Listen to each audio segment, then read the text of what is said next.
Hey y'all, Jamie here. Proud 56-year-old trans woman from New Orleans. So, where last I left off, it's been a minute. It's been a minute since any of you have seen me because depression kicked in. I've had depression, manic depression for many years, many years. It first started manifesting itself. I was a child of severe abuse. If you've followed my channel for a while, and if you've heard my stories, then you probably know I've been through a lot, and I had an extremely, extremely abusive childhood.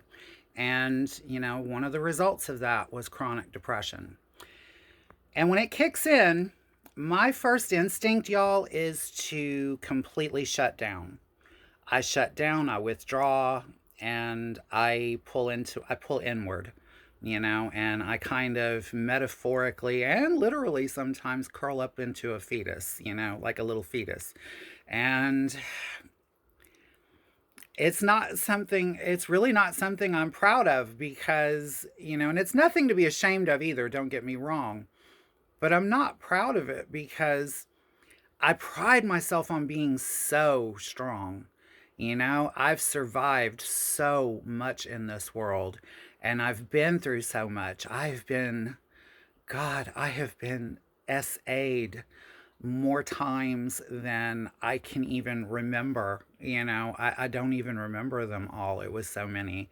And a lot of them were by cops. In the 80s, I was arrested more than 60 times in the 1980s because I was trans. And so, you know, it's a lot. And I think that I am a very strong person to have survived everything I've survived.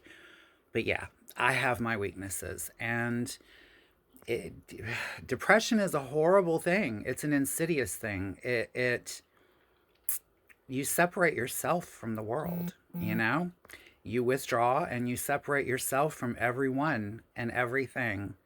And it's not healthy, and it's not healthy even when it's going on. Like in the heat of it, I was laying there thinking, God, I need to get up. I need to do a TikTok. I need to get out of the house, do something. And I'll admit, part of it was um, part of it was the fact that it was a long winter here. It was my very first northern winter, and it was long and gray and cold and depressing. And I was all infatuated with it at first, but by the end, it had gotten to me. It had gotten to me. And when you combine that with these stories that I tell y'all, they're wild stories and they're great stories, and some of them are fun stories. They're not all horrible, but so much went into all of that in life and everything that it catches up with you sometimes. And when it does, I stop. And I shouldn't withdraw like I did. It's not good for me to. And I'd like to thank one of my friends, Sweet Saucy Sophia, if y'all follow her, or if you don't follow her, go follow her, Sweet Saucy Sophia. She's an amazing lady, and she reached out to check on me, and thank you, girl. Um, but yeah, now that I'm back, I can't promise it'll be every day. I'm still dealing with it. I'm coming around. I'm coming around little by little and slowly but surely, but it's still a work in progress. And there's something, part of what triggered a lot of it too. I was talking about the winter time and how long and everything it was here. There was that. There was that, but it's also the stories I tell. And what a lot of you don't know yet, because I haven't really gone into too many of them so far, is that most of the people that I talk about in my stories are dead. Most of them. 85% of them, at least, are dead. So there's something called survivor's guilt. And survivor's guilt, when you already have manic depression from PTSD, survivor's guilt is just like, oh my God, it combines on top of it so badly. And you start questioning, why am I the one still here? What did I do that made me special that I'm still here when all of my friends, everyone I loved in this life, they're all dead, you know?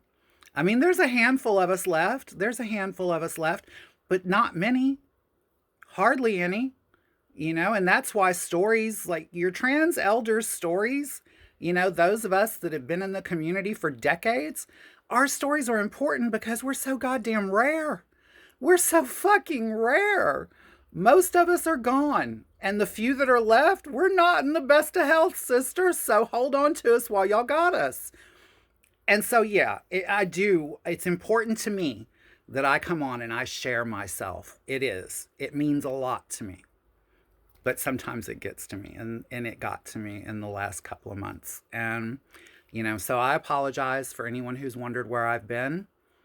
Sorry, but I'm okay. I'm okay. I'll be okay.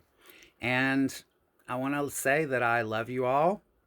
I love you all for watching, and I love you for the comments. And be here next time. I will too. Talk to you later. Bye bye.